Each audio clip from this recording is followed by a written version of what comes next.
Vamos a seguir con circulación fetal, dando continuación a la fisiología del corazón.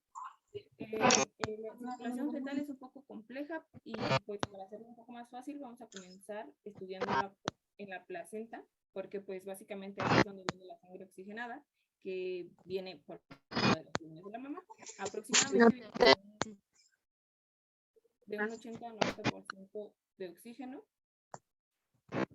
y pues de ahí sale a partir de la ¿sí?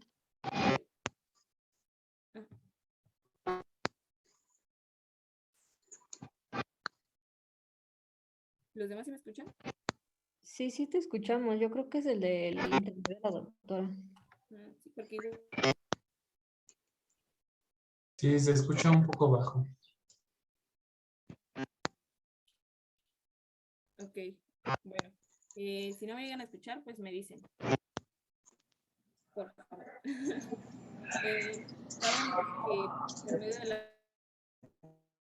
la vena umbilical, la sangre oxigenada. Ok.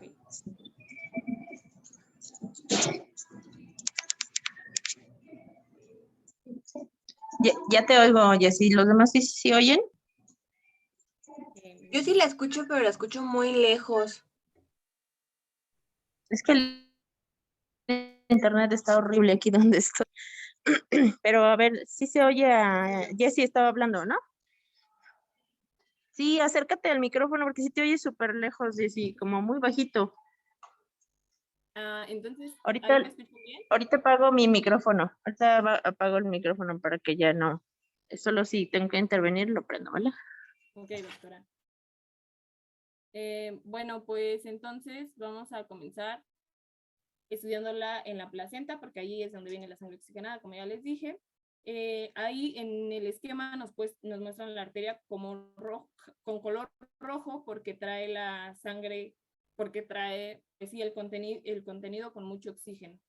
Y es a partir del hígado donde se mezcla. En el esquema nos lo muestran como morado, ya que pues se va a mezclar y ya no va a ir con el 90%, sino ya va a ir con el 50%. Esto ocurre en el conducto venoso. Entonces, llega por medio de la vitelina a la aurícula derecha, específicamente. En nosotros, pues es normal que después de la aurícula derecha, la circulación vaya al ventrículo derecho, a pulmones, aurícula izquierda, al ventrículo izquierdo y aorta. Pero esto no sucede en el feto, porque está en un medio líquido. Entonces, pues el feto no respira y no hace hematosis. Entonces, la sangre llega por medio de la vena vitelina, que a estas alturas, pues ya le podemos decir vena cava superior, perdón, inferior, porque ya está formada, pero pues hay que recordar que es remanente o tiene origen en la vitelina. Entonces, lleva la sangre oxigenada, pero esta llega a la aurícula derecha y pasa a la aurícula izquierda por medio del foramen oval, que es uno de nuestros primeros cortocircuitos o pues sí, pues el primer cortocircuito, aunque un poco de sangre pasa al ventrículo derecho. Pero bueno, esa tiene como otro tema. Entonces, pasa un poco de la sangre al ventrículo derecho y esa sangre pasa al ventrículo izquierdo, pero en este caso lo hace por medio de la comunicación interventricular. Y un poco de esa sangre que llega a la aurícula izquierda y luego el ventrículo derecho pasa a la arteria pulmonar y va a parar a los pulmones, pero es muy poca y termina fluyendo hacia la aorta por el conducto arterioso, que este es el segundo de nuestras comunicaciones importantes. Estas comunicaciones son vitales para la circulación fetal porque es lo que asegura que la sangre oxigenada fluya de manera rápida para que llegue a la circulación sistémica del feto. Ahora, pues la sangre que sale de la aorta sale con una saturación del 60% y a veces se presenta con el color morado en los esquemas. En la parte inferior de la aorta, pues podemos ver que están saliendo dos vasos, que son las arterias umbilicales, y estas pues drenan nuevamente hacia la placenta. Y pues del lado izquierdo les puse cómo es que va a ir pasando toda la sangre en la placenta, vena umbilical, vena cava inferior, aurícula derecha, la comunicación del agujero oval a la aurícula izquierda, al ventrículo izquierdo, de ahí va a la aorta y regresa a la arteria umbilical con dirección a la placenta para la sangre desoxigenada. No sé si tengan alguna duda. Y bueno, la que sigue. Espérame tantito. Dinos qué estructuras se comunican con el conducto arterioso.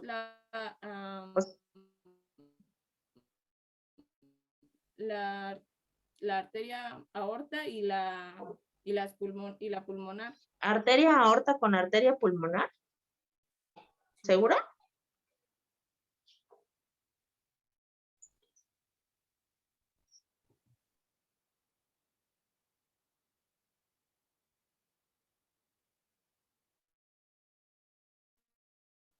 Según yo sí, porque es la sangre que sale pues sí, la sangre que no pasa a los pulmones y que se queda ahí y se dirige hacia el callado de la aorta.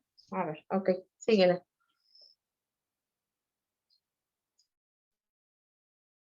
La que sigue, por favor. Y bueno, les puse aquí un pequeño esquema de la circulación placentaria, solo como para dar como pues una explicación más completa. Esta circulación pues es más sencilla, ya que la placenta funciona como un órgano. Entonces pues la sangre llega por las arterias uterinas del útero y de ahí cuando se tiene un útero gestante pues se hacen nuevos vasos que llevan sangre del útero a la placenta. A veces de aquí de aquí radican los problemas de placenta acreta, increta e hipercreta por qué tanto aporte sanguíneo está recibiendo la placenta misma. La que sigue, por favor. Ahora pues vamos a hablar de los eventos postnacimiento. Y pues aquí como que la física aplica mucho porque pues la presión atmosférica tiene mucho que ver en las cardiopatías congénitas y eso es como de vital importancia. Por ejemplo, en la Ciudad de México las ciudades como la Ciudad de México pues tienen muchísimo más incidencia de pacientes que no se les cierran las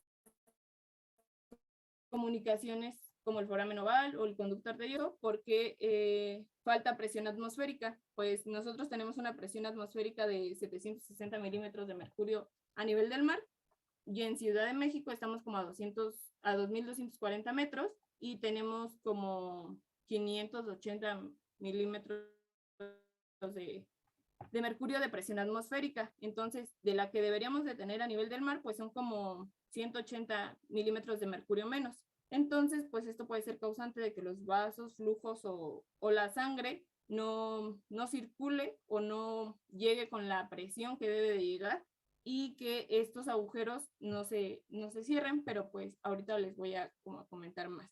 Entonces, ¿qué pasa cuando nace el bebé? Pues primeramente pinzamos el cordón umbilical y después debemos forzar al bebé para hacer una inspiración forzada. Esto para que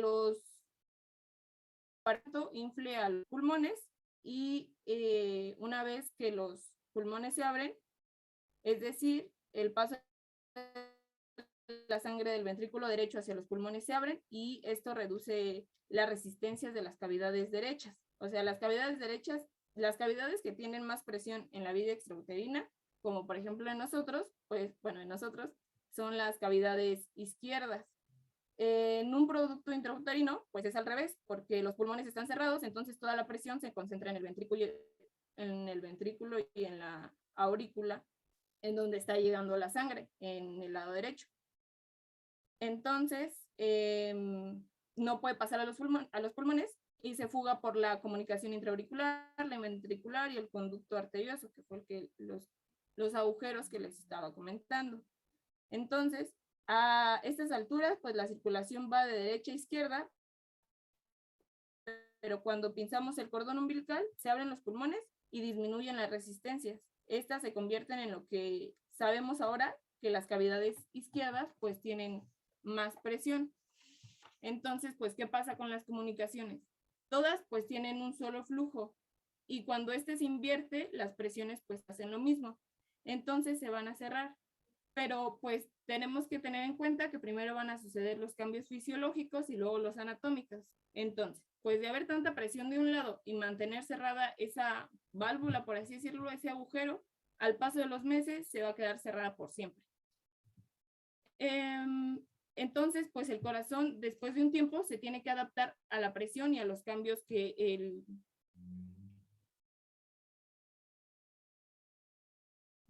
bebé ya nacido pues va a tener.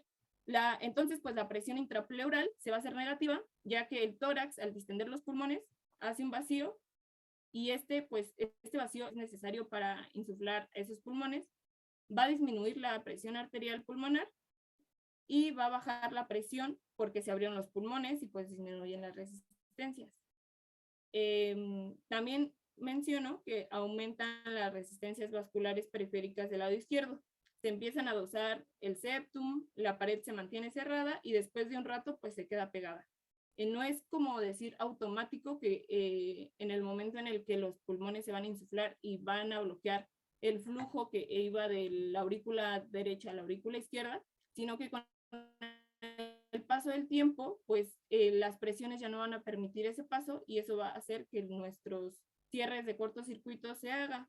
Los primeros cambios anatómicos, bueno, los primeros cambios fisiológicos son pues dentro del corazón y son los cambios de presiones. La presión que tenía intrauterina es muchísimo más diferente que la que tiene extrauterina. Y los fisiológicos llevan a los anatómicos, cerrando las fosas ovales, ocluyendo las venas o las arterias que se tienen que ocluir y en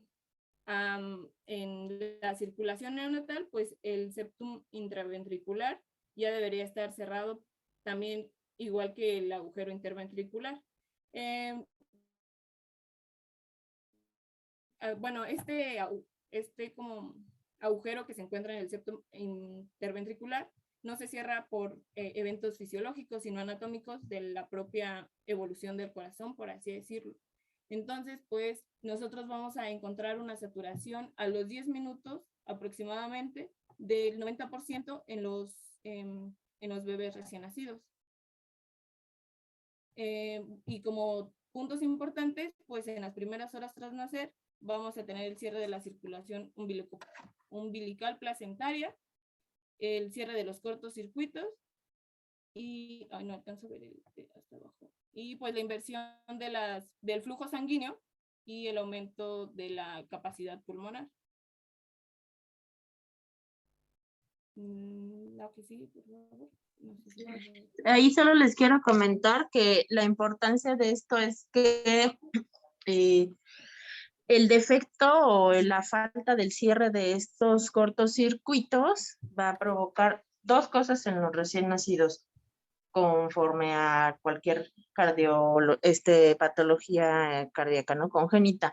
Una es que haya cianosis. ¿Por qué? Porque obviamente estos cortocircuitos permanecen y está mezclándose la sangre oxigenada con la venosa, con la no oxigenada. Dos, una sobrecarga de alguno de los ventrículos y por lo tanto una insuficiencia cardíaca, ¿no? Entonces, cualquiera de estas dos alteraciones pueden presentarse en estas cardiopatías o inclusive de forma mixta, ¿no? Ambas. Ok, sigue Jessy. Sí, pues creo que ya sería todo de la circulación fetal. La que sí. Bueno, ahora vamos a pasar con el electrocardiograma. Y bueno, nos refiere la literatura que pues el gold estándar para poder diagnosticar una cardiopatía congénita va a ser el ecocardiograma. Sin embargo, como las instituciones de salud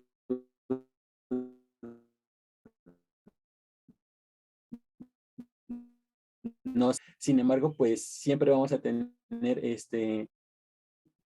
un cardiograma y grafía, que es lo básico, y que son útiles para poder hacer un diagnóstico de cardiopatía congénita. Quiero recargar aquí que pues el electrocardiograma no es un examen estático. ¿A qué me refiero? A medida que vamos creciendo, nuestro paciente va creciendo, sus estructuras anatómicas del corazón pues van a ir cambiando, ya sea en tamaño y en volumen. Entonces pues va a ir siendo dinámico la interpretación del electrocardiograma de acuerdo a la edad. Es importante conocer los valores normales del electrocardiograma pediátrico porque pues van a ser muy diferentes en un recién nacido, en un neonato, en un lactante, en un preescolar, a los de un adulto. Estos van a ir cambiando por lo mismo que les digo, que pues van a ir cambiando en tamaño y en volumen esas estructuras. Ahora, en cuanto a cómo interpretar el electrocardiograma, pues que son las estándar, las D1, D2, D3, ABR, ABL, ABF y las precordiales. Y pues ya dependiendo de nuestra sospecha clínica podemos pedir derivaciones adicionales como las son 3BR, 4BR y B7. Algo importante que también quiero mencionar es que pues nuestro papel del electrocardiograma se debe estandarizar a 10 milímetros sobre milivoltio y a 25 milímetros sobre segundo. El electrocardiograma en el contexto de las cardiopatías congénitas, pues es de mucho interés, ¿no? Porque, pues, como nos había mencionado Jessy, el eje cardíaco siempre va a ir cambiando. Al principio, en nuestra edad prenatal, bueno, cuando estamos en útero todavía, nuestro eje va a ser cardíaco y pues esto va a ir cambiando conforme la edad, se va a ir como cambiando gradualmente de derecha a izquierda. Esto, pues es debido a que, como ya había mencionado Jessy, en nuestra edad prenatal, nuestro ventrículo y aurícula derecha van a tener mayor como esfuerzo para poder llevar esa sangre a nuestro corazón izquierdo. Entonces, por eso, el eje cardíaco va a ser derecho en los primeros días, meses de vida. Sin embargo, también vamos a encontrar otros hallazgos electrocardiográficos que son útiles o que son característicos de cualquier edad congénita.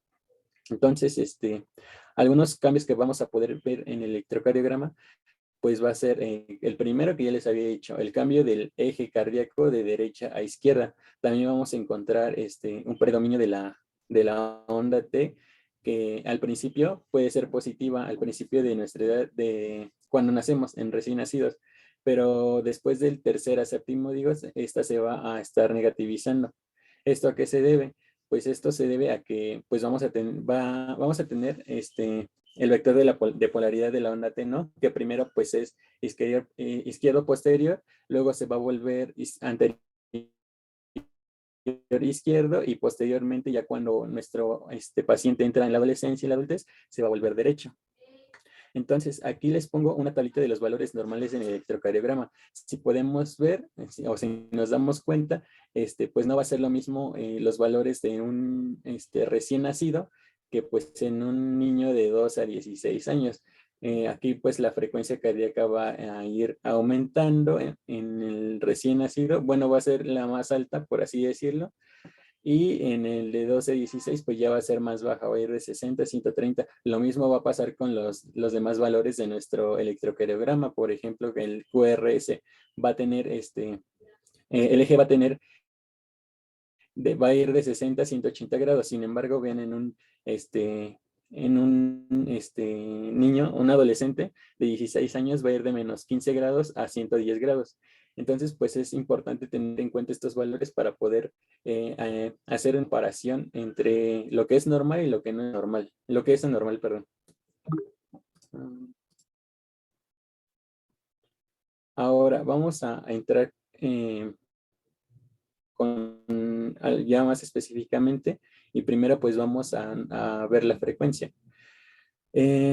Vamos a tener alteraciones en nuestra frecuencia cuando encontremos una taquicardia con una taquiarritmia. Esto nos está hablando de una insuficiencia cardíaca. O también podemos encontrar una bradicardia sinusal, que pues ya nos va a estar indicando parada respiratoria. Estas dos alteraciones, lo que quiero mencionar es que pueden presentarse en el inicio o la descompensación de cualquier cardiopatía congénita. Sin embargo, pues no es específica de alguna. Y lo que mencionaba anteriormente del por qué la frecuencia cardíaca está aumentada en los niños muchísimo, en los recién nacidos, es porque pues es como un mecanismo de defensa, ¿no? Para mantener el gasto cardíaco, ya que pues el corazón va a tener disminuida la distensibilidad y la contractilidad. Entonces por eso va a estar aumentado. Y aquí pues me gusta mucho esta frase que dicen los autores, ¿no? Dice que los niños, a los niños se refiere con a los recién nacidos, a los chiquitos, ¿no? Se dice, los niños son poco vagos, pero muy simpáticos. Y si recuerdan, la inervación de nuestro corazón estaba principalmente dada por el vago en general, pero al principio es lo contrario, va a estar va a estar dada por el simpático que por el parasimpático o el vago. Y a manera que va creciendo, pues va a cambiar la frase, ¿no? Van a ser más vagos, pero menos simpáticos, por lo tanto la frecuencia cardíaca va a ir bajando. Y bueno, aquí les pongo una tablita de qué es lo que podemos encontrar en el electrocardiograma, o lo que nos puede interpretar el electrocardiograma en cada una de las cardiopatías congénitas. Por ejemplo, aquí en la comunicación interauricular podemos encontrar una, ¿cómo se llama? Una hipertrofia del ventrículo derecho, una hipertrofia del ventrículo izquierdo. Aquí, que más adelante vamos a hablar, y aquí el bloqueo de rama derecha. Entonces, aquí vamos a tener una tablita que nos va a dar como datos específicos de cada cardiopatía congénita. Y vamos a irla desarrollando más adelante. Ahora vamos a pasar a la onda P. Pues, algunas alteraciones que vamos a encontrar es que una amplitud mayor de 2 milivoltios en neonatos y mayor de 3 milivoltios en niños mayores, pues va a estar indicando un aumento de la aurícula derecha. Como podemos ver aquí en nuestra derivación D2, vamos a encontrar esta onda P que está muy alta. Entonces eso nos va a estar indicando un aumento de la aurícula derecha. Después... Hola, espérame tantito. Bueno, ya les comenté que ahorita está aquí conmigo la doctora Gaby, que es cardiopediatra. Entonces, igual y en algún momento que haya que corregir alguno de los términos, pues los voy a interrumpir. Sí, doctora. Hola, buenas tardes. Hola, doctora. Buenas tardes. Buenas tardes.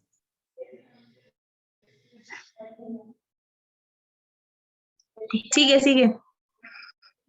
Bueno, otra alteración que podemos encontrar en cuanto a la onda P es que puede tener un aspecto evístico en derivación de 2, de 3 y ABF. Esto con una duración mayor de 0.8 segundos en los lactantes o de 0.12 en los niños. Esto nos va a estar sugiriendo un aumento de la aurícula izquierda. Algo importante que quiero mencionar aquí es que pues esta onda P bifásica en B1 va a ser normal en la derivación B1, pero aquí no tengo un ejemplo, solo tenemos las derivaciones de D1 a ver. Entonces vamos a pasar con la siguiente onda, que es el complejo QRS, que el eje del QRS y el complejo QRS. Entonces, si recuerdan, les había dicho que al principio nuestro eje va a ser derecho y después va a ir cambiando a la izquierda. Pero ¿qué pasa cuando encontramos a un neonato cianótico y tiene su eje izquierdo? Pues esto no es característico, ¿no? Entonces nos va a estar hablando esto de una atresia tricuspedia o una hipoplasia del ventrículo derecho. Aquí, pues en este neonato, el eje izquierdo, pues va a ser el de un adulto. Otra cosa que quiero mencionar aquí en el eje es que pues existe un eje típico que se denomina superior y va de menos 60 a menos 120 grados. Esto nos va a estar dando la sospecha de un canal aurículo-ventricular. Y pues vamos a pasar ahora con el complejo QRS, ahora sí, como tal. La anterior tantito. Sí. Nada más para complementar, o sea, en relación al eje de QRS, siempre es muy importante sí que lo saquen y acuérdense por lo menos primero ver hacia dónde, o sea, qué es lo que predomina, cuál es la polaridad que predomina de la derivación de 1 y de ABF. Eso es lo que nos va a indicar en qué cuadrante por lo menos va a estar el eje. Entonces podemos tener 4 cuadrantes. El normal, como ya bien sabemos, es entre 0 y 90, que es en el cuadrante inferior izquierdo. Eso es lo normal. Y también, como ya bien lo dijiste, en los neonatos es más característico que esté en el inferior derecho. ¿Por qué? Porque finalmente todavía tenemos un poquito de crecimiento de cavidades derechas, porque eso es lo que predomina ahorita en nuestra circulación fetal, porque finalmente, o sea, la parte de las cavidades izquierdas no tenían como tanta fuerza, por decirlo así. Y sí, como bien dices, si tu eje está a la izquierda, pero a esto nos referimos completamente a la izquierda, superior izquierdo. Ahí sí podemos, y si está cianótico, podemos sospechar en alguna patología que es como atresia tricuspidia o alguna hipoplasia de cavidades derechas. Pero otra patología que también nos desvía el eje completamente a la izquierda, así como dijimos, superior izquierdo, es el canal AB. Porque, y ahí no es 100% que tenga cianosis, ¿ok? O sea, puede ser que si ya obviamente no se operó y ese niño está ya muy grande, puede ser que tenga cianosis porque hizo algún síndrome de Eisenmenger. Y pues lo normal en nuestros neonatitos, también, por ejemplo, o si tenemos alguna patología de crecimiento de cavidades derechas, como Fallot's, como doble vía y salida del ventrículo derecho, esto nos puede hacer crecimiento de cavidades derechas y nuestro eje va a estar completamente desviado hacia la derecha. Ok, sería todo. Gracias, doctor. Y bueno, vamos a pasar como tal al complejo QRS. Entonces, una onda R y una onda S de B1 a B6, pues nos va a estar dando datos acerca de una hipertrofia ventricular. Entonces, como podemos ver en la imagen, tenemos aquí en B1 ondas R muy, muy altas. Y en B6, ¿dónde está? 1, 2, 3, 4, 5, 6. Y en B6, pues vamos a encontrar ondas Q que van a ser muy altas, muy profundas, lo que nos va a estar sugiriendo una hipertrofia ventricular derecha. Estas ondas Q profundas, pues mayor de 4 milímetros, nos van a estar indicando pues daño isquémico, y si se aprecian en D2 o D3 o en ABF, pues nos van a estar indicando una miocardiopatía hipertrófica septal. Después vamos a pasar con el intervalo PR, que pues no tiene mucha utilidad, pero sin embargo sí nos va a servir para Espérame valorar. tantito, Sí. Gini. Nada más, antes de todo esto, igual, o sea, está muy bien lo de la onda P, está muy bien lo del eje, está muy bien lo del complejo, pero antes de todo eso, acuérdense primero evaluar si es ritmo sinusal o no. O sea, ahorita no nos vamos a meter, obviamente, en qué otro ritmo que no sea sinusal, pero recuerden, es muy importante que nosotros determinemos si tiene ritmo sinusal, y eso recuerden que es cuando tenemos un complejo RR frecuente, o sea, regular, que tenemos ondas P positivas en D1, D2 y ABF, y P negativas en ABR. Entonces, esos son criterios y obviamente que tenga una frecuencia cardíaca dentro de los valores normales para la edad. Con esto nosotros podemos determinar qué es ritmo sinusal. Está muy bien todo lo demás, pero como primero determinar el ritmo y ya después la frecuencia cardíaca y ya después todo lo que viene de onda P, eje QRS, complejo de QRS. Sí, doctora. ¿Okay? Muchas gracias. Bueno, después en el intervalo PR les decía que pues va a ser útil para valorar los bloqueos y la existencia de preexcitación. Pasando con el intervalo QT, pues es importante valorar el QT corregido, ya que pues igual puede haber alteraciones y vamos a tener que en neonatos sin lactantes un QT corregido normal va a ir de 0.49 segundos y el resto de las edades va a tener de 0.44 segundos. Respecto al segmento ST, pues es normal que encontremos ascensos y descensos del ST hasta 2 milímetros sin significado patológico, sugiriendo un ventrículo izquierdo hipoplásico o por posible origen anómalo en la arteria coronaria izquierda o alguna isquemia cardíaca. Y por último, en la onda T, como ya les había dicho, pues los primeros días va a ser positiva, ¿no? Puede ser negativa. Sin embargo, a partir del tercer al séptimo día, esta se tiene que negativizar en la derivación B1. Pero ¿qué pasa cuando tiene una semana nuestro neonato y tiene una onda T positiva en B1. Esto quiere decir que pues se va a estar asociando o puede estar posiblemente ahí una hipertrofia ventricular derecha. Y después de los 8 años se va a estar negativizando. De los 8 a los 2 años, esta onda T debe ser negativa en B1 y B3. Después la onda T invertida en B6 nos va a estar indicando una hipertrofia ventricular izquierda.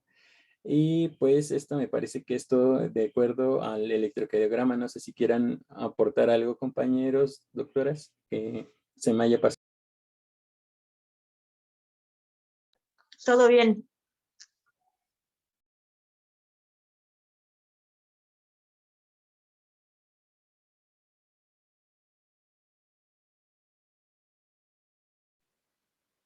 Buenas tardes, doctoras. Y bueno, pues ya hablábamos acerca de la importancia del electrocardiograma, pero pues también otro método diagnóstico que nos va a ser de gran utilidad va a ser la radiografía de tórax. Bueno, pues la obtención de una RX de tórax de buena calidad, pues siempre va a ser lo que nosotros vamos a necesitar, ¿no? Sin embargo, pues en ocasiones para obtener una adecuada radiografía en nuestro paciente pediátrico, pues va a ser un poco complicado. Así que la única proyección que nos va a resultar pues un poco más sencilla de conseguir y de la cual vamos a obtener pues más información es la proyección antero-posterior. Claro, si podemos obtener otras proyecciones en nuestro paciente, va a ser de gran utilidad para complementar las sospechas diagnósticas que tengamos. Bueno, pues este es un ejemplo de una RX de tórax en proyección antero-posterior, donde podemos observar cada una de las estructuras anatómicas. Bueno, aquí esta proyección pues, nos va a ofrecer información acerca del corazón, de sus cavidades, de los grandes vasos que salen y que entran al corazón, así como también de estructuras óseas como las clavículas, las escápulas y las costillas. Y bueno, pues que son estas estructuras son las que más nos van a importar. También vamos a poder apreciar otras estructuras como los pulmones e incluso algunas otras partes de órganos como lo puede ser el hígado y el estómago. Bueno, pues debemos de tener en cuenta que para optimizar la interpretación de la radiografía de tórax, pues va a ser muy importante que hagamos un análisis sistemático. ¿Le puedes dar clic, por favor? Bueno, en este análisis vamos a considerar diferentes estructuras, los hallazgos y también las asociaciones que estos hallazgos puedan tener, para así obtener pues una mayor cantidad de información que nos sea de utilidad para el diagnóstico de nuestro paciente. ¿Le puedes dar a la que sigue, por favor?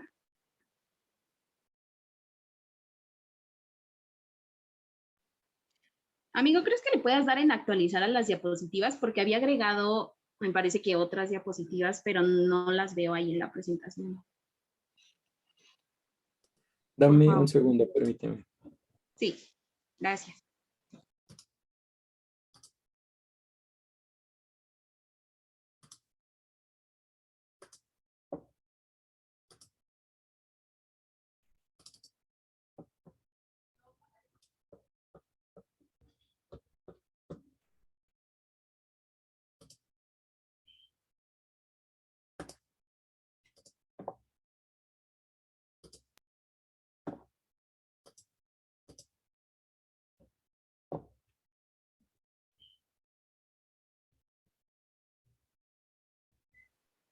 Gracias. Y disculpen, es que agregamos más información y pues apenas estaba actualizando. Pero bueno, vamos a comenzar en nuestra radiografía de tórax analizando las estructuras esqueléticas. Aquí pues vamos a poner especial atención en si nuestro paciente tiene anormalidades vertebrales, anormalidades en brazos o también pues las características de sus costillas. Aquí pues es importante también fijarnos en estas estructuras esqueléticas porque pues van a existir ciertas asociaciones de hallazgos con patologías. Por ejemplo, en el síndrome de Down pueden apreciarse 11 pares de costillas y lo importante de esta asociación es que precisamente el síndrome de Down conlleva un riesgo aumentado de cardiopatías congénitas. Otro ejemplo en el cual podemos observar anormalidades, pero ahora vertebrales, pues es el síndrome de Alaguille, parece que sí se pronuncia así, en el cual pues pueden existir vértebras que se les conoce como en mariposa, Este síndrome pues va a ser importante ya que está asociado también a estenosis pulmonar periférica. Y bueno, pues solo encontré una radiografía en proyección póstero-anterior donde donde se alcanza a observar una vértebra en alas de mariposa. Pero pues para conocer un poco mejor cuáles son estas vértebras, también encontré una tomografía multicorte en un plano coronal, perdón, en donde podemos observar e identificar mejor cómo es que se ve esta vértebra. La que sigue, por favor. Bueno, pues ahora continuaremos analizando el corazón, especialmente su posición, su tamaño y las diferentes siluetas que pueda adoptar, dependiendo de la cardiopatía. Para comenzar, pues la clase pasada la doctora ya nos había comentado que pueden existir 3 posiciones del corazón. ¿Alguien las recuerda?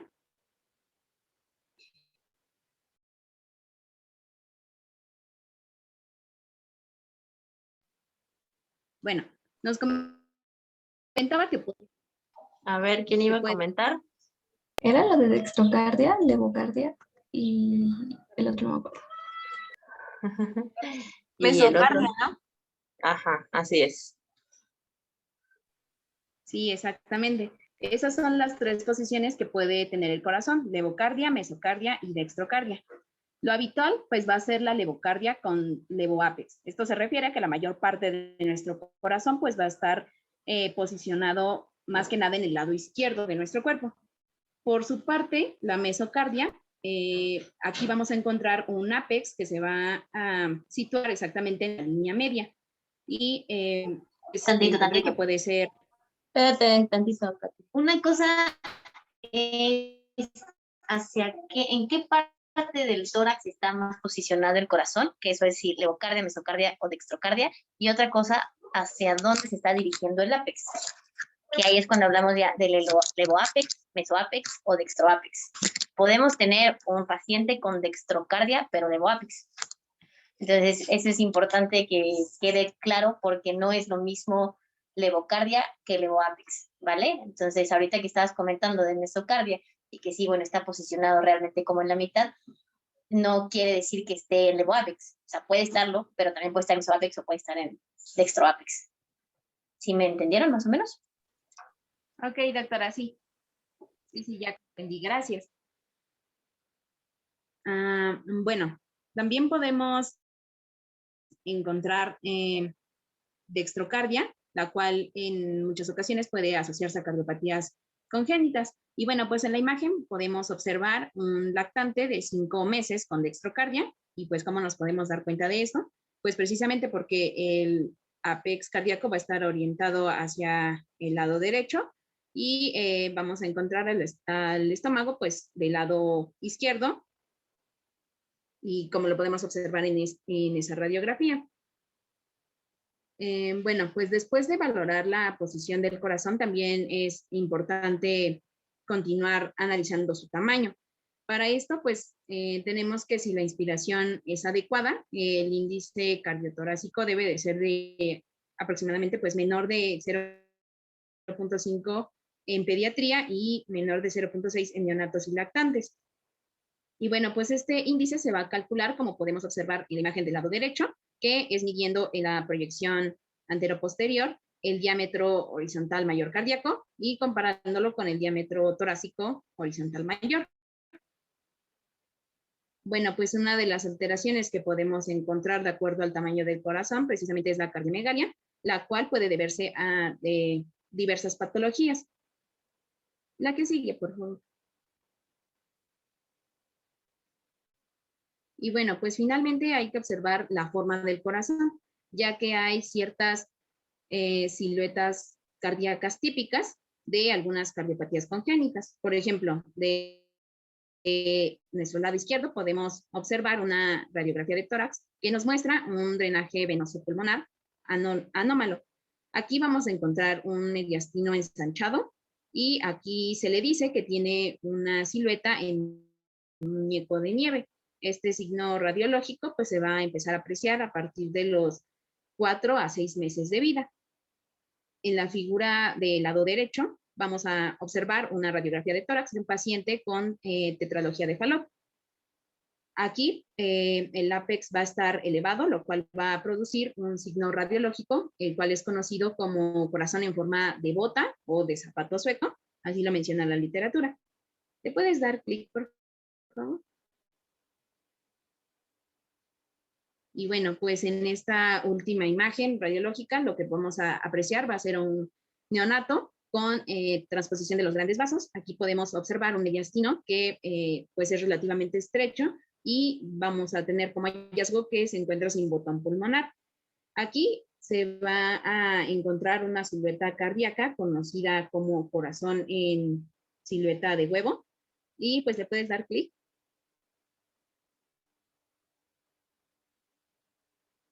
Ahora les puse aquí una imagen que es como un poco más didáctica, con la cual se nos puede hacer más fácil identificar este tipo de siluetas que va a adoptar el corazón en diferentes cardiopatías congénitas. En la primera imagen, como ya les mencionaba, vamos a tener como cardiopatía congénita la tetralogía de Fallot. En la imagen de arriba vamos a observar pues cuál va a ser su imagen radiológica y en la parte de abajo vamos a ver la asociación. Como ya les mencionaba, aquí se dice que tiene el corazón una silueta en forma de zapato.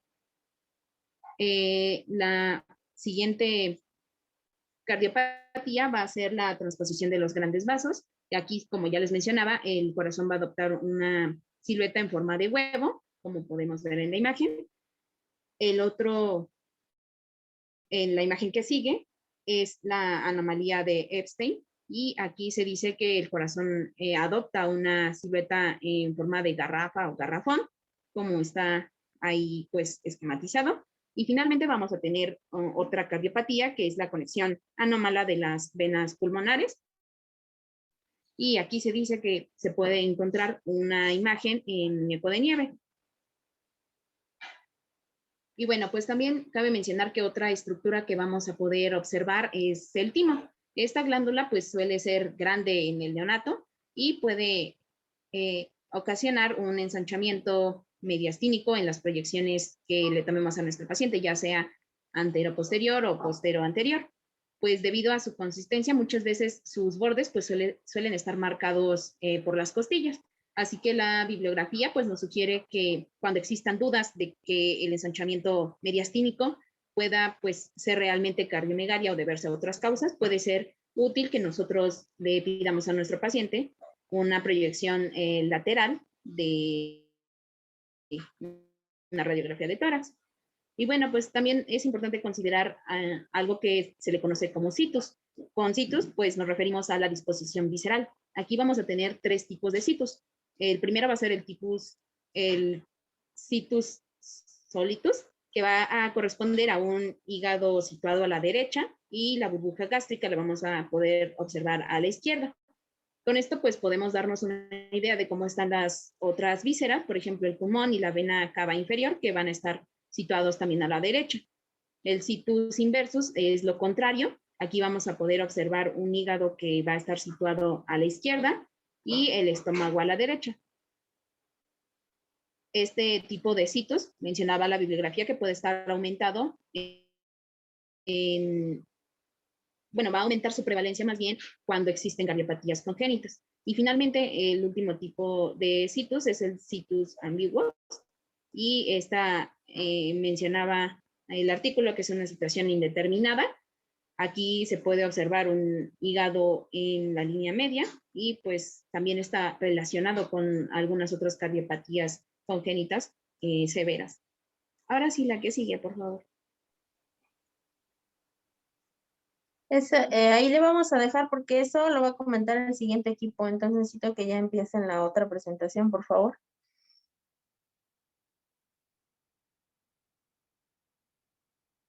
Sí, doctora, permítame un tantito.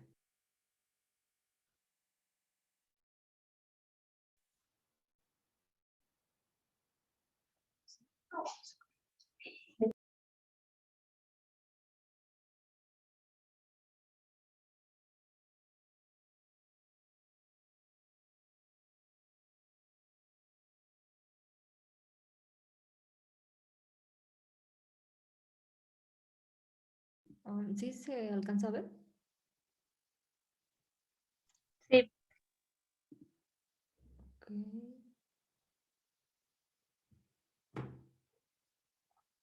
Bueno, nosotros somos el equipo 5 y les vamos a hablar acerca de cardiopatías congénitas.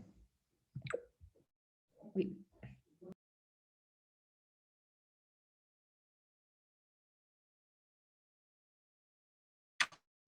Bueno, lo que se quedó el equipo pasado, vamos a hablar ahora un poco sobre la epidemiología de las cardiopatías congénitas.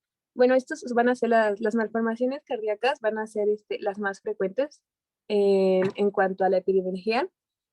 Van a ser aún con mayor incidencia las leves, como la comunicación entre interauricular y la interventricular. Esas van a tener una mayor incidencia a comparación de las graves. Estas pues ya no van a ser como, pues disminuyó la incidencia esto debido a los métodos diagnósticos y a que muchas veces pues ya se interrumpe el embarazo antes de que pues nazcan. Bueno, del 25 al 30% de las cardiopatías congénitas se van a presentar en síndromes malformativos o en cromosopatías. Más adelante les muestro unas tablas donde vienen como las más comunes donde se va a presentar. Y también vamos a tener que va a ser la causa, bueno, la primera causa de mortalidad por anomalías congénitas en lactantes, las malformaciones cardíacas. Y alrededor, bueno, un poco más de un tercio de las muertes por anomalías congénitas van a ser por estas malformaciones. También vamos a tener la siguiente, por favor. Bueno, antes de eso, les estaba diciendo, lo más común de las cardiopatías representa alrededor del 60%, de ahí le sigue la comunicación interauricular, la estenosis pulmonar, el ductus arterioso, y bueno, esta prevalencia les mencionaba que ha disminuido por el aumento y la innovación en métodos de diagnóstico en la etapa fetal. Y bueno, también va a aumentar el número de interrupciones en el embarazo. Como les mencionaba, casi siempre vienen en síndromes malformativos o en cromosopatías. Aquí pues la que tiene una mayor incidencia es el síndrome de Down, que es la trisomía 21. Le sigue la trisomía 13, que es el síndrome de Patau, la trisomía 18, que es el síndrome de Edwards. Esas tienen como pues la mayor incidencia. Y bueno, a un lado vienen las lesiones más comunes. Como vemos, pues la que más se presenta entre todas esas también es la comunicación interventricular, que la va a presentar en esos tres síndromes, pues principalmente. La siguiente, por favor. Bueno, también de esas, pues va a haber otros síndromes, pero pues esos son los más frecuentes. Y aquí tenemos también la distribución de las cardiopatías congénitas más comunes. Y bueno, ya es como lo que les había comentado, solo que aquí pues viene ya la lista y viene más la distribución porcentual. Y nuevamente la más común es la comunicación interventricular. La siguiente, por favor. Bueno, un poco hablando de la etiología, pues cada una se va a deber a alteraciones en el desarrollo embrionario, pues depende de la etapa en la que se presente, va a ser la lesión. Bueno, las vamos a ver más adelante individualmente, pero bueno, esto es a grandes rasgos. El 10% va a estar relacionado a anomalías cromosómicas y de 2 a 3% va a estar causada por factores ambientales, enfermedades maternas o teratógenos. Y el 10% va a ser herencia poligénica multifactorial. Bueno, entre esa pues se va a comentar los factores genéticos y los factores ambientales, y bueno, esta va a tener una incidencia del 10%. Y bueno, esto se puede deber a un defecto en un gen y puede causar varias cardiopatías, o una sola cardiopatía puede estar causada por diferentes genes. También, bueno, se va a poder causar por microlesiones en diferentes loci y alguna mutación en diferentes genes. La siguiente, por favor.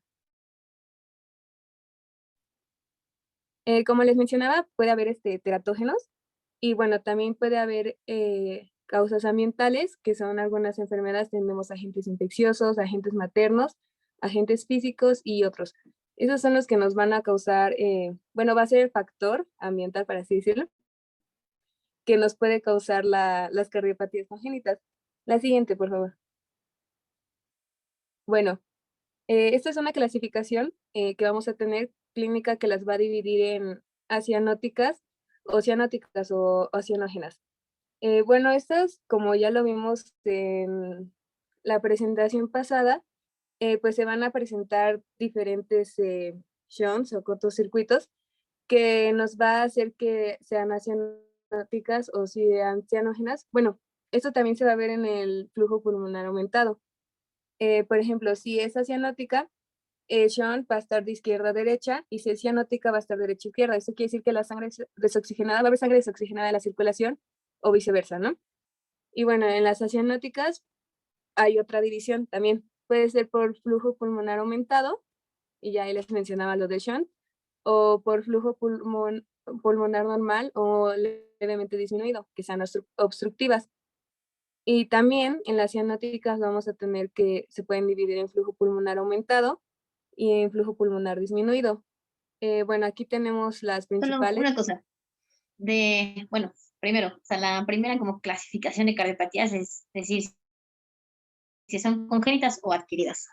Ya cuando nosotros decimos que son congénitas está perfecto, es decir, si son cianógenas o cianógenas, y de las que son acianógenas está perfecto, el flujo pulmonar aumentado y esos ejemplos que pusiste son esas cardiopatías, y como bien dijiste, es un cortocircuito de izquierda a derecha, pero el que está al lado del flujo pulmonar normal o disminuido, todas esas que son como tanto estenosis valvular pulmonar o estenosis aórtica, que son valvulopatías, y bueno, la coartación aórtica, todas estas son de flujo pulmonar normal, ninguna de esas son disminuidos. Ustedes pueden pensar, bueno, pues si tengo una estenosis valvular pulmonar que está dificultando el paso, pues puede obstruirlo. Puede disminuirlo como tal, el paso a través de la válvula pulmonar, pero eso no quiere decir que esté obstruido el tracto de salida del ventrículo derecho. Por eso es una patología de flujo pulmonar normal, igual que la estenosis aórtica. ¿Okay? Entonces, para que no nos quitemos de ese concepto de flujo pulmonar disminuido en las valvulopatías. Lo demás en las cianógenas está perfecto. Ok, entonces la de estenosis aórtica, coartación y la de estenosis valvular van a tener un flujo pulmonar normal. Así es. O sea, porque ahorita estamos hablando de coartación aórtica que no es del recién nacido, porque ya si nos metemos al recién nacido es el flujo pulmonar hasta aumentado porque hay una congestión. Pero una coartación aórtica ahí en el adolescente o en el escolar que realmente no le está causando tanta sintomatología como a nivel pulmonar, es flujo pulmonar normal. Ok, gracias. No. La siguiente, por favor. Bueno, pues como ya estábamos viendo en la presentación anterior, bueno, la mayoría de las cardiopatías congénitas que cursen con un aumento de flujo pulmonar también pueden cursar con una cardiomegalia. Y bueno, esta es una radiografía. También se ve el aumento en la vascularización y cómo el corazón pues tiene la cardiomegalia. La siguiente, por favor. Y bueno, ya adentrándonos en lo que serían las primeras cardiopatías que vamos a ver, la primera sería la complicación interventricular. La siguiente, por favor. A ver, pero Bueno, dinos a qué se refiere el flujo pulmonar aumentado. O sea, en la radiografía previa, la que pusiste, ¿cuándo consideramos que es un flujo pulmonar aumentado? Para que sepamos, porque ahí pues vimos así a lo mejor la imagen con cardiomegalia, pero del flujo pulmonar, a ver, explícanos radiográficamente pues cómo lo vemos. Bueno, nada más, es que la verdad no, como que no comprendí muy bien. Solo pues encontré lo que se veía, lo de la cardiomegalia, y que se veía, bueno, se podría alcanzar a ver una hipertrofia pulmonar y un aumento de la vascularización, pero no lo comprendí muy bien. Ok, bueno, sí, una cosa es la cardiomegalia, o sea, solamente por cardiomegalia yo no puedo decir que el flujo pulmonar está aumentado, ok, por ejemplo, Epstein, esa como ya vimos es una cianógena de flujo pulmonar disminuido, pero tiene una cardiomegalia impresionante. Entonces, cardiomegalia no es sinónimo de flujo pulmonar aumentado. ¿Cómo nosotros podemos ver el flujo pulmonar aumentado en la radiografía? Si ustedes dividen los pulmones en tercios, vamos a ver que la trama vascular va a llegar hasta el tercio distal. Entonces ya con eso nosotros podemos decir que es flujo pulmonar aumentado.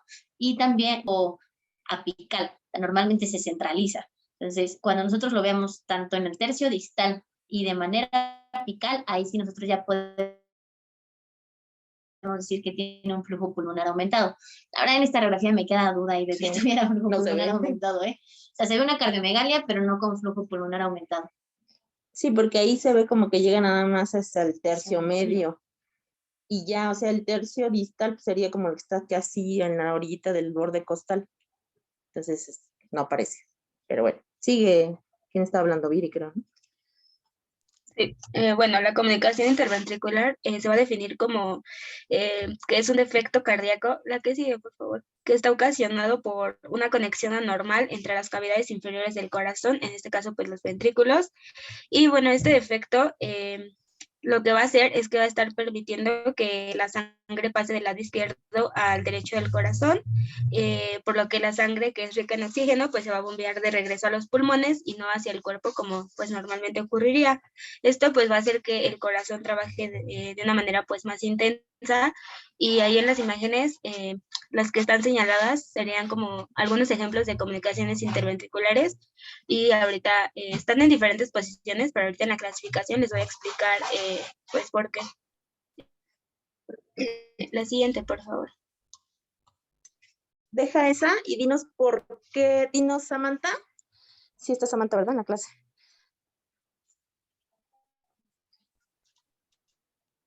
Sí, doctora, bueno, yo soy Aguilar, pero hay otra Samantha. Sí, Samantha Aguilar. Samantha, mi Samantha. Dinos por qué el flujo, si hay una comunicación entre los ventrículos, ¿por qué el flujo se va del izquierdo al derecho y no al revés? ¿Por la presión, doctora? Ajá, dinos las presiones, o por qué. ¿Por qué dices de la presión? Dinos algo Bueno, porque más completo. Bueno, la presión con la que hace la contracción del ventrículo izquierdo es de mayor masa muscular que la del ventrículo derecho. ¿Cómo cuánto está manejando el ventrículo izquierdo? Ya lo vimos. Ay, no me acuerdo, no recuerdo exactamente el número. Creo que son 120. Ok, ¿y el derecho? Me parece que son 80, 60, 80 más o menos. Menos, como 60. Como, sí, hasta más o menos como 30 también. O sea, realmente la presión del ventrículo 30. Izquierdo te va a reflejar la presión de tu aorta, o sea, tu presión sistémica. Entonces, obviamente, dependiendo del grupo de edad, es la tensión arterial sistólica. Si estoy hablando de un lactantito, pues 80 más o menos. Si ya estoy hablando de alguien más grande, 90, 100, 120.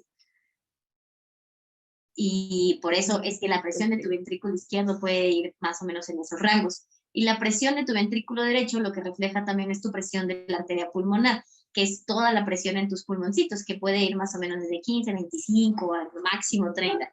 Entonces, si ustedes tienen una presión del ventrículo izquierdo de 100 y una presión del ventrículo derecho de 15, pues obviamente es por esta razón que el cortocircuito va a ir de izquierda a derecha.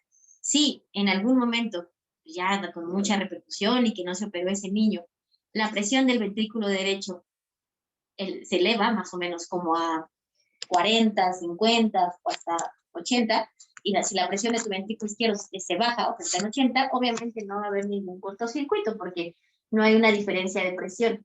Para que nosotros tengamos un cortocircuito necesitamos una diferencia de presión, y eso es lo que vemos aquí en estas cardiopatías. Ok, continúa. Ok, la que sigue, por favor. Gracias, Sam. Bueno, aquí en la clasificación generalmente se clasifican por su localización anatómica en el septo interventricular. Estas pues vamos a tener 4 tipos: las perimembranosas o membranosas, que estas se van a ubicar en el área del tabique membranoso y van a representar aproximadamente el 80% de todas las comunicaciones interventriculares. Las segundas serían las musculares, o también llamadas trabeculares. Estas van a estar rodeadas por completo de músculo, pues como su nombre lo dice, y estas en muchos casos llegan a ser múltiples, o sea, no nada más pueden tener una, y van a estar relacionadas también con los defectos perimembranosos o los de salida. Estos van a representar del 5 al 20% de las comunicaciones interventriculares. También tenemos las de entrada, que estas se van a localizar entre las válvulas tricúspide y mitral, y también se les puede conocer como defectos auriculoventriculares de tipo conducto, estas son menos comunes, van a representar del 3 al 5% de las comunicaciones interventriculares. Y por último tendremos las de salida, que estas pues van a estar ubicadas en la parte alta del tabique interventricular. Estas se van a caracterizar principalmente porque se van a encontrar de manera adyacente a las válvulas pulmonar y aórtica, y también las podemos encontrar con algunos otros nombres como comunicación supracrestal, infundibular. Estas representan aproximadamente el 10% de lo que serían las comunicaciones interventriculares. Solo una cosa para corregir. De las de entrada dijiste un defecto canal, un defecto tipo conducto. No, es un defecto canal atrioventricular, que es lo que más adelante vamos a ver. Ok. ¿Okay? O sea, eso de conducto no existe, Ok. ¿va? La siguiente, por favor. Y bueno, en la fisiopatología vamos a tener, bueno, el video nada más es como para que vean cómo va el flujo del shock en este caso, que bueno, durante la contracción ventricular, la sangre va a pasar del ventrículo izquierdo al derecho a través de pues la comunicación interventricular, va a atravesar los pulmones y va a volver a entrar en el ventrículo izquierdo a través de las venas pulmonares y yéndose también hacia posteriormente hacia la aurícula izquierda. La siguiente, por favor.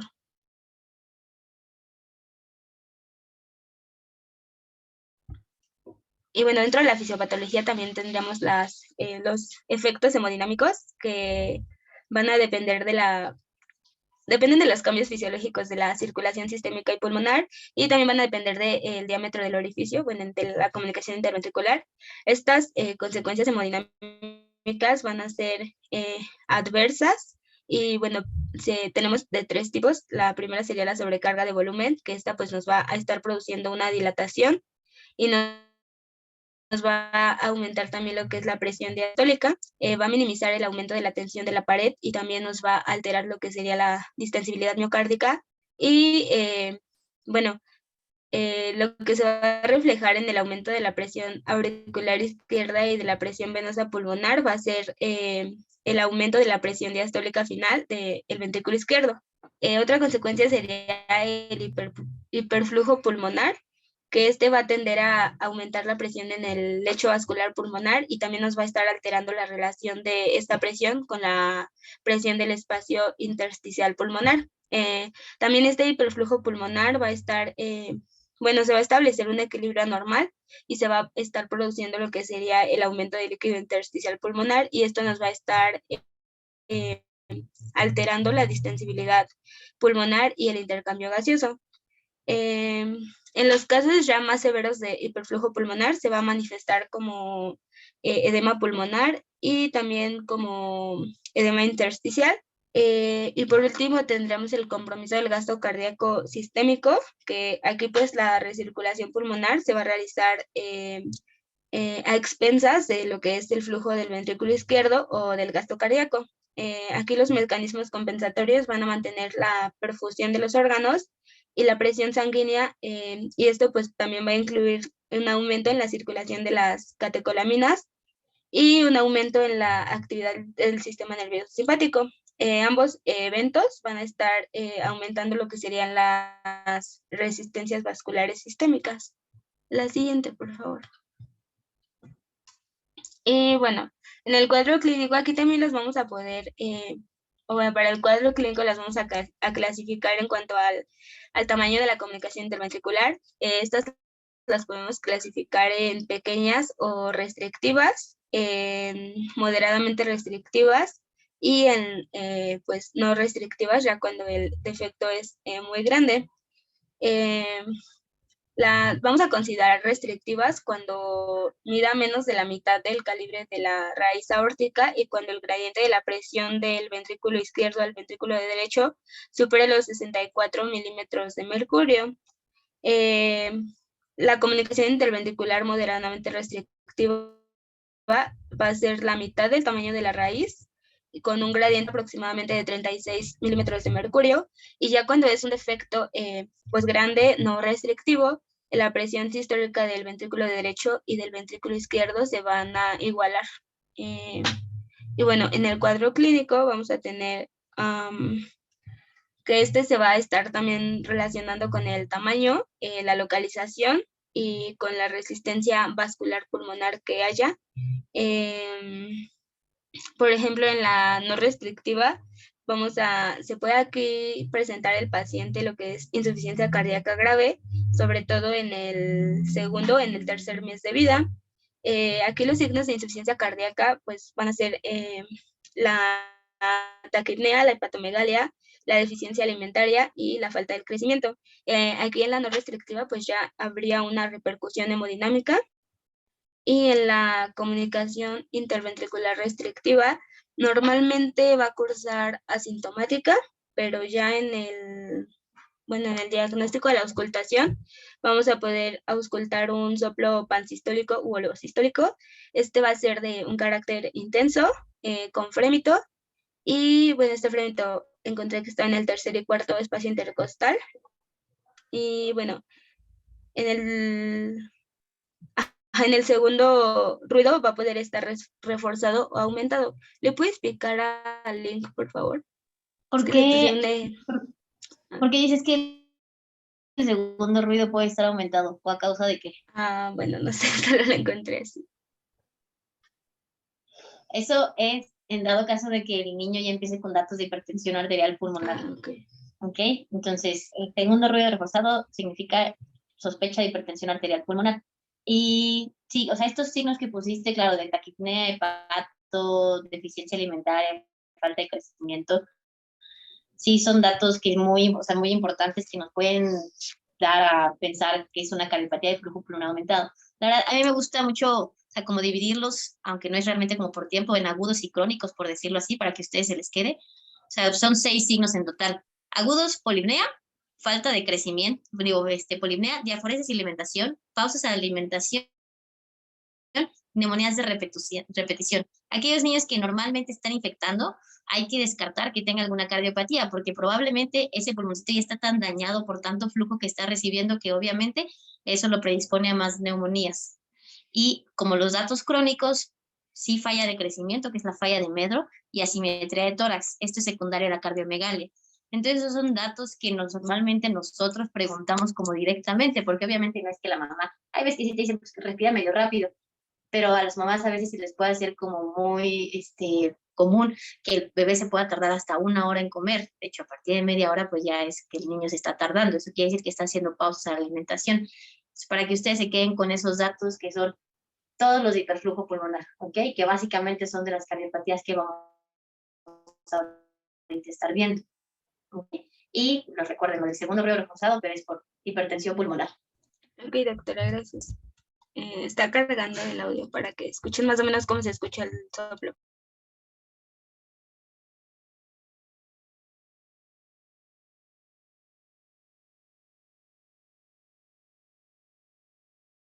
Doctora, ¿puede repetir los signos cuando son agudos, por favor? Sí, claro. Entonces, 4 agudos y 2 crónicos. De los 4 agudos, polipnea, pausas de alimentación, diaforesis en alimentación y neumonías de repetición. Esos son 4. Y de los crónicos, falla de Medro, que es la falta de crecimiento, y asimetría de tórax, que es secundario a una cardiomegalia. Gracias.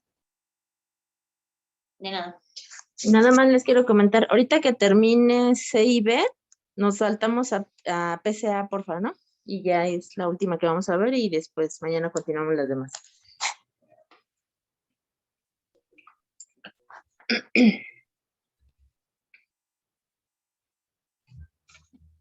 Me dicen si lo escuchan.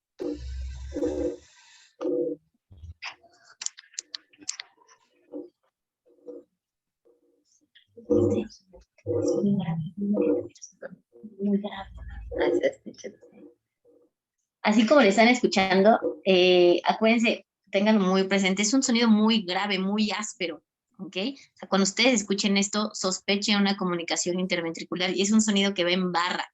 O sea, cuando ustedes igual lo van como escuchando en diferentes focos o en diferentes espacios intercostales, porque nosotros no hablamos normalmente de focos, sino de espacios intercostales, así como ustedes lo van poniendo el estetoscopio en el tercer cuarto espacio y lo van dirigiendo hacia la línea axilar media, lo van escuchando completamente así como en barra, y les digo, es muy áspero ese sonido. La siguiente, por favor. Y bueno, en el diagnóstico vamos a tener pues 3 que nos van a ayudar. El principal es la ecocardiograma o ecocardiografía, que el diagnóstico de las comunicaciones interventriculares se va a confirmar por este estudio. Este nos va a ayudar a definir pues la anatomía, y también nos va a ayudar a descartar otros defectos que puedan estar relacionados. Nos va también a servir para saber el número, la localización y el tamaño del defecto, y también si hay sobrecarga de volumen del ventrículo izquierdo y la presión sistólica pulmonar, y también para saber si existe o no pues repercusión hemodinámica. En el electrocardiograma, cuando son defectos pequeños, suele estar normal, no va a reflejar nada patológico. Y bueno, ya cuando el cortocircuito es más relevante, el electro va a mostrar crecimiento de las cavidades izquierdas con sobrecarga de volumen. También podemos tener lo que sería la imagen típica del crecimiento biventricular, que esto es más común en los defectos de la porción de entrada. También podemos observar una desviación del eje del segmento QRS hacia la izquierda y también hacia arriba. Esto va a ser principalmente en aquellos casos cuando el defecto se encuentre, cuando sea un defecto atrioventricular, y bueno, en los defectos de la porción de salida, ya que están muy cerca a la aorta, y se va a poder observar lo que es la sobrecarga de presión en las cavidades derechas. Y ya en la radiografía, cuando sea una comunicación interventricular grande, vamos a encontrar lo que sería la cardiomegalia biventricular y también la plétora pulmonar, que, bueno, este patrón nos va a indicar que hay un aumento generalizado del flujo en la circulación pulmonar. Y bueno, en este caso la causa más frecuente pues es el cortocircuito cardíaco de izquierda a derecha. Y bueno, la siguiente, por favor. Y bueno, en el tratamiento, el tipo de tratamiento que elijamos para el paciente va a depender del tipo de lesión, pues la localización y el tamaño del defecto interventricular. También va a depender de la repercusión hemodinámica y del compromiso de la resistencia vascular pulmonar. En general, pues es necesaria la reparación quirúrgica, que tengan la comunicación interventricular y también insuficiencia cardíaca congestiva, o que ya cuenten tengan retraso del crecimiento. Cuando todavía sea posible moderar los síntomas de la congestión por medio del tratamiento médico, pues se pueden como diferir o retrasar la cirugía hasta que el lactante llegue a la edad de los 6 meses. Y ya si en estos 6 meses no se produjo el cierre de este defecto, pues ya estará indicado el cierre quirúrgico. Normalmente para que se exponga el tabique ventricular, pues se practica una auriculotomía derecha y se retraen las valvas de la válvula tricúspide. Y ya en el tratamiento farmacológico vamos a poder indicar los diuréticos, la digoxina y los inhibidores de la enzima convertidora de angiotensina, que estos pueden ser útiles para controlar los síntomas de la insuficiencia cardíaca antes de la cirugía del paciente, o para también contemporizar en los lactantes con comunicación interventricular, ya que se pueden como cerrar de manera espontánea. Y bueno, encontré que en el 25% de los casos puede ocurrir este cierre espontáneo del defecto septal antes de la pubertad. ¿En qué tipo de defectos es más frecuente que se cierren de manera espontánea? En los musculares. Exacto. Entonces esos son los que más fáciles antes de 5 años pueden cerrar de manera espontánea, pero también los perimembranosos pueden cerrar, y tenemos más o menos como hasta los 7, 8 años para esperar a que cierren. Obviamente, si es una comunicación interventricular que causa mucha repercusión, está indicado la cirugía independientemente de la edad. Pero si no está con tanta repercusión el niño, y el niño está creciendo bien, no tiene tantos síntomas y tiene todavía 5 años, podemos esperar a que ese defecto vaya cerrando. Las que son indicativas luego de que se diagnostique de operarlas son las de salida, porque esas pueden causar insuficiencia aórtica, pueden causar prolapsos de los senos de Balzano. Sí. Así es. Y bueno, igual encontré que en los lactantes las más frecuentes son las musculares y ya en los adultos las más frecuentes serían las membranosas. Bueno, perimembranosas. La siguiente, por favor.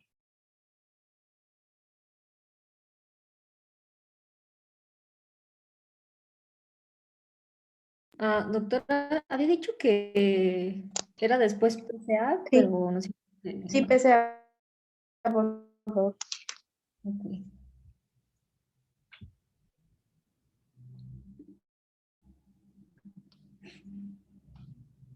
Ok. Bueno, vamos a entender que la PCA también se le conoce como permeabilidad del conducto arterioso. Hay que tener también en cuenta otra definición. Durante la vida intrauterina hay una comunicación entre la aorta descendente y la arteria pulmonar izquierda.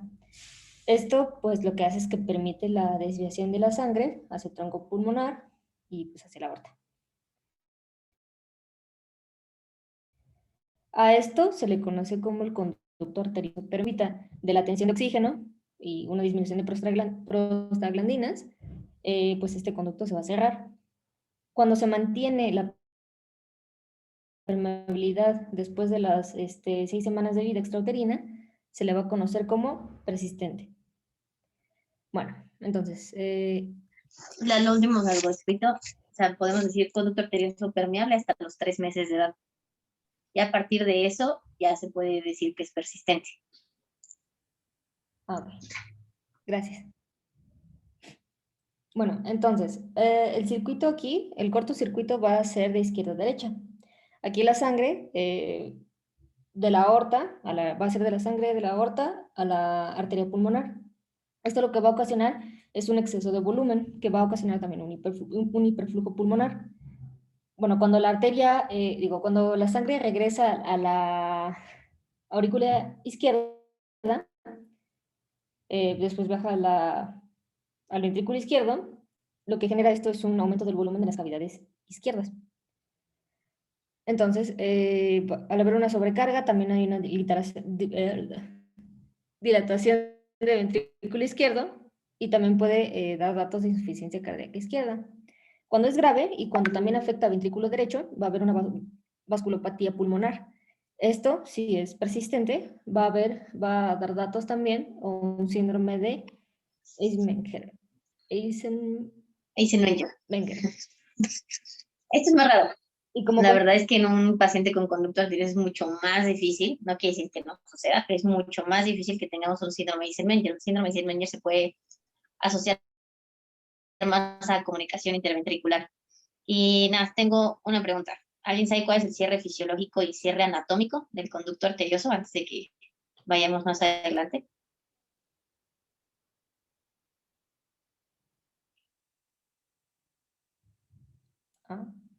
No. Ok, bueno, el cierre fisiológico, hay dos cierres. O sea, esto va a depender de los procesos, pero el cierre fisiológico es el que ocurre más o menos entre las 12 y 15 horas de vida. Y el cierre anatómico, como que tal, hay toda una oclusión obviamente que impide el paso completamente de sangre. Ese puede ocurrir entre la segunda y la tercera semana de vida. ¿Ok? Por si algún día se los preguntan, para que ustedes sepan dos tipos de cierre, fisiológico y anatómico. ¿Ok? Sí. Gracias. Bueno, entonces esto es raro, pero por si sucede, puede provocar una cianosis podálica. Bueno, en cuanto a las manifestaciones clínicas, estas van a depender del calibre del conducto arterioso. Si es pequeño, es decir, de 1.5 milímetros, la verdad, los pacientes van a estar asintomáticos. Los síntomas empiezan a partir de que ya es moderado, 2 a 3.5 milímetros, en donde bueno, no todos van a presentar disnea por actividad física leve, pero sí pueden presentar disnea, también infecciones respiratorias y una disminución de la velocidad del crecimiento. También es común encontrar en estos pacientes que presenten bronquitis crónica por alguna congestión pulmonar. Cuando es grave, es decir, mayor de 4 milímetros, hay pues, datos de insuficiencia cardíaca congestiva con taquicardia, se presenta disnea, también dificultad para poder alimentar, igual crecimiento lento, las infecciones recurrentes en vías respiratorias bajas, también hay fatiga y estas bueno, ya es más en edad adulta y adolescencia que existen palpitaciones, taquicardia. Bueno, el diagnóstico se va a hacer de acuerdo y dependiendo del calibre del tamaño de la arteria, del conducto y de la magnitud del cortocircuito. Esta va a depender igual, pequeño, mediano, grande. Ahorita voy a decir la característica del soplo. Bueno, en el pequeño hay un soplo continuo, continuo audible, bueno, en los tres, pero en el pequeño no hay mucha no hay sobrecarga de las cavidades izquierdas, tampoco hay hipertensión arterial pulmonar. En el mediano es pulsos amplios, sí hay sobrecarga de las cavidades izquierdas, también hay hipertensión arterial pulmonar, pero esta puede ser de leve a moderada, y puede haber o no insuficiencia cardíaca leve. Y en la grande o en la grave es cuando igual pulsos amplios, sobrecarga, hipertensión arterial pulmonar ya de moderada a severa, y hay datos de insuficiencia cardíaca descompensada. Este es el soplo característico de la PCA, que se llama soplo de Gibson. También se le conoce como soplo en maquinaria. En esta es un soplo continuo que es localizado en la región infraclavicular, en el foco pulmonar, y no tenía un audio como para enseñárselos, pero más o menos así se representa el esquema, que se le llama en forma de diamante. También en estos pacientes puede haber una infraclavicular izquierda. Sí, mira, ok, sí es importante, o sea, esto del soplo, y es un soplo, o sea, como bien lo dijiste, es un soplo continuo. ¿A qué nos referimos? Es que es un soplo continuo que tanto se escucha en la sístole como se escucha en la diástole, ¿ok? Y así perfectamente como está esquematizado, como en diamante. Y cuando un niño, la verdad, empieza con datos de hipertensión pulmonar, este soplo deja de escucharse continuo, se escucha nada más sistólico. Pero pues los primeros datos y lo más importante es que ustedes sepan detectarlo, que sea continuo. Acuérdense también, para decir si es un soplo sistólico, si nosotros tocamos el pulso, vamos a escuchar el soplo y vamos a sentir el pulso. Si escuchamos en todo el ciclo cardíaco el soplo, eso quiere decir que es continuo. ¿Ok? Sí. Gracias. Bueno, en la siguiente. Bueno, en el electrocardiograma, igual, depende del conducto. Si es un conducto pequeño, no va a haber muchas alteraciones o sin alteraciones. Cuando es grande, puede haber datos de crecimiento de la aurícula izquierda, hipertrofia del ventricular izquierda, también hipertrofia ventricular, si hay hipertensión arterial pulmonar. Bueno, aquí, más o menos, se ve la sobrecarga de volumen en ventrículo izquierdo, cuando las ondas R se ven altas y las T verticales, por ejemplo aquí en B5 y B6.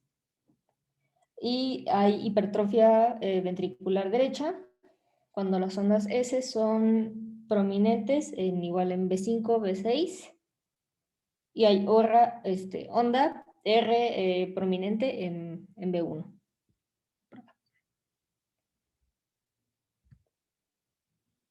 Bueno, en radiografía de tórax se puede ver una cardiomegalia a expensas de cavidades izquierdas.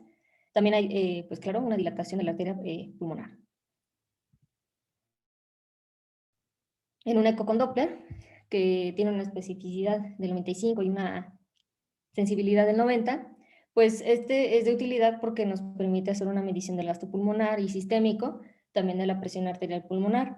Al menos en lactantes y adolescentes, se recomienda cuando hay un soplo típico o patológico, también cuando la cardiomegalia de la radiografía pues está presente, también si hay un síndrome asociado a esto, o cuando hay una historia familiar. El cateterismo cardíaco, igual lo dice especificidad 95, es sensibilidad 90. Siempre se está indicado cuando hay sospecha de cortocircuito bidireccional. Esta también ayuda para resistencias vasculares pulmonares, actividad del lecho pulmonar cuando hay una prueba farmacológica, también en respuesta a la oclusión temporal del conducto, o pues esta es extra, una angiografía pulmonar en cuña, que no la encontré. Y en cuanto al tratamiento, pues es recomendado pues el cierre del conducto. Este puede ser farmacológico, ya sea con indometacina, y el cateterismo cardíaco. Esta ya sea es más cuando son pacientes con circuito bidireccional, cuando hay una angiografía pulmonar de cuña, cuando el electrocardiograma no es concluyente y cuando hay resistencias pulmonares. O un cateterismo, ay, creo que lo puse 2 veces, o una ligadura del conducto, que es pues la imagen que ven aquí. Realmente, ahorita en la actualidad, se recomienda más que el cierre del conducto arterioso arriba por lo menos de 2.5 kilos sea por cateterismo cardíaco. Es menos invasivo y la recuperación es mucho más rápida. Entonces, sí, cuando, no sé, a veces cuando no hay mucho recurso y todo esto, pues por cirugía se puede, pero realmente les va muy bien a los niños y no están tanto tiempo hospitalizados, no tienen tantas complicaciones con el cateterismo cardíaco. Esas indicaciones que pusiste también es cierto cuando tiene cortocircuito bidireccional, obviamente para ver que no esté tan hipertenso pulmonar, cómo están las resistencias vasculares pulmonares, evaluar que no estén elevadas. Pero para tratamiento, lo más recomendable ahorita es el cateterismo. Sí, gracias. Ah, bueno, también el farmacológico se puede hacer nada más cuando el conducto es pequeño. ¿Cómo? Cuando el conducto es pequeño. Sí, sí, y bueno, de hecho, hasta en prematuros, acuérdense, lo más frecuente de cardiopatías en un prematuro va a ser un conducto arterioso. Y obviamente nosotros tenemos que evaluar qué tanta repercusión o no esté dando. Si está dando repercusión, se recomienda el cierre, porque finalmente pues, es lo que todo le está causando, tanto una enterocolitis, falla renal, y puede ser con indometacina o con ibuprofeno. También está escrito con paracetamol, aunque no es lo mejor. No se ha visto que realmente con paracetamol estén cerrando la mayor parte de los conductos. En dado caso de que pues, no se tengan indometacina, lo mejor caso sería ibuprofeno. Porque más adelante, cuando son más grandecitos y nosotros tenemos a un lactante, un escolar, si le damos cierre farmacológico, no va a cerrar. Solamente va a ser en los prematuros. Ok. Gracias, doctora. Y bueno, creo que hasta aquí nos dijo que Sí, dejáramos. sí, hasta aquí lo dejamos y mañana continuamos con las que faltan y con la siguiente clase, ¿va?